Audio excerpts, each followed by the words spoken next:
And this is the continuation of previous topic. So apart from the general consideration, we have to see specific point also while selecting the construction equipment. So in that first one, economic consideration, company specific, site specific, equipment specific, client and project specific, manufacturer specific, labor consideration. So we will see in the next videos one by one. So coming to the first one, that is the economic considerations. So here the economic considerations such as owning cost, operating labor cost and operating fuel cost of a equipment are most important in selection of a equipment. Okay, beside the resale value of the replacement cost of existing equipment and the salvage value associated with the equipment are also important. Okay, so these are the some points we need to consider in economic consideration. Next, if I say while selecting the equipment, we need to check the company specifications also or company profile also. So selection of equipment by a company may be governed by its policy on owning or renting, if we are going to purchase it or we are going to taking it as a rent. So some policies should be made by that particular company, while emphasis on owning may result in a purchase of a equipment keeping in mind the future requirement of a project. Okay, so because if we are doing the one highway project, for highway project we need some roller, okay, for the compaction purpose, but we need to see that in the future we have to work similar kind of work. Okay, so that time only we need to purchase the roller, otherwise you can take it as a rent for the particular work. Okay, so requirement of project, the emphasis on a renting may lead to putting too much focus on short term benefits. Then site specification, so site conditions, both ground condition as well as the climatic conditions may affect the equipment selection decision. For example, the soil and profile of a site may dictate whether to go for a crawler mounted equipment or a wheel mounted equipment. Okay, so if it is a plain surface, then we can use the wheel mounted equipment. If it is it contains some herbs or contains some vegetation, so that time, or the surface of the earth is undulation, so that time we are going to use some crawler mounted equipment. Okay, so depending upon the site also we are going to select which kind of equipment we are using. Next one, the equipment specification. So this is particularly about the equipment. So construction equipment comes with a high price tags. Obviously, while it may be tempting to go for the equipment with a low initial price, it is preferably often for a standard equipment. So such equipments are manufactured in large numbers by the manufacturers, and their spare parts are easily available, which would ensure minimum downtime. Besides, they can also fetch good salvage money at the time of their disposal. Yes, during operation, means maintenance cost of that particular equipment should be minimum, and the spare parts, if any parts is damaged while doing the work, so we can replace easily. So availability of spare part for that particular equipment should be in a reasonable rate and it should be available on time. Next, client and project specification. So the owner or client in a certain project may have a certain preference that are not in line with the construction company's prepared policies as for the equipment procurement in concern. Okay, so schedule, quality and safety requirements demanded of a particular project may in some cases force in the company to yield to demand of the client.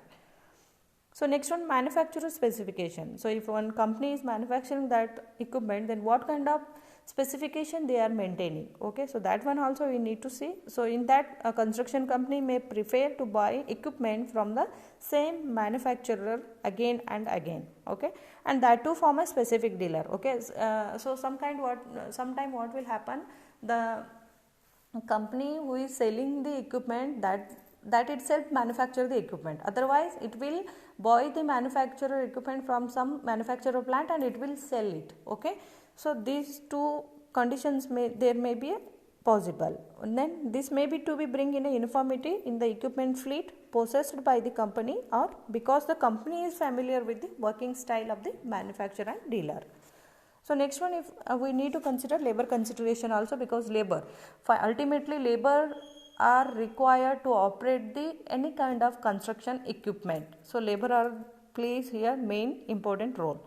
So shortage of manpower in sometimes situations may lead to a decision in favor of procuring equipment that is highly automated, or further the selection of equipment may be governed by the availability or non-availability of trained manpower. Okay, so these are the some specific consideration we need to keep in our mind while selecting the construction equipment along with the general consideration. Okay, so next coming to the operations involved in construction any project, means what are kind of operations we are doing, we used to do in any kind of construction. So first we will do the excavation, yes, then digging of large quantities of earth, we are going to dig the large quantity of earth. Next, moving them to distance which are sometimes fairly long. Okay, then whatever the digged or whatever the excavated material is there, so that material we are going to haul it. Okay, next placement, where we are going to placing that. Next, compacting, leveling, dosing, grading, hauling. So these are the common activities we used to carry out in any kind of construction work. Okay, so classification of construction equipment. So how construction equipments are classified. So first one is the earth moving equipment. So earth moving equipment, for example, I can say bulldozers, scrappers, okay, or motor grader, we can say earth moving excavation. So in the earth moving excavation, further we can say excavation and lifting. For the particular excavation and lifting, we are using different types of equipment also. Then loading also, loader, shovel, excavator, all those things. Next one, hauling equipment. So for hauling equipment, which kind of equipment we are using? For the hauling, we are using the tractors, okay, for hauling equipment. Next, apart from tractor, which one we are using? Dumpers. All those things we are using are the hauling equipment. Next one is the hosting equipment. So for the hosting equipment, we are using the traveler mounted or self propelled mounted truck or forklifts. Like these are the some examples of the hosting equipment, or hosting equipment you can say here crane also. Next one, aggregate and conveying equipment. Conveying equipment may be belt conveyor or hoist grouted equipment, okay, concrete pumps, these are the conveyor equipment. Next one, aggregate and concrete production equipment. So aggregate and concrete production equipment, maybe it comes on once again batching, okay, concrete mixtures or truck mixtures or concrete dumpers. Next one, pile driving equipment. These are the some special kind of equipments we are going to use in the construction. So pile driving, hammers, okay, all those things. Next one, the tunneling and rock drilling equipment. So here drill, okay, mock hauling equipment or rock belter or tunnel boring machines are required in the tunneling and rock drilling equipment. Next one is the pumping and dewatering equipment. So pumping and dewatering equipment may be generator or welding equipments, okay.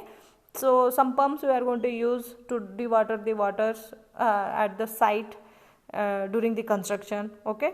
So that time we are going to use some pumps. So it may be centrifugal pump or any other pumps. So these are the some different kinds of equipments which we are going to use in any construction activities.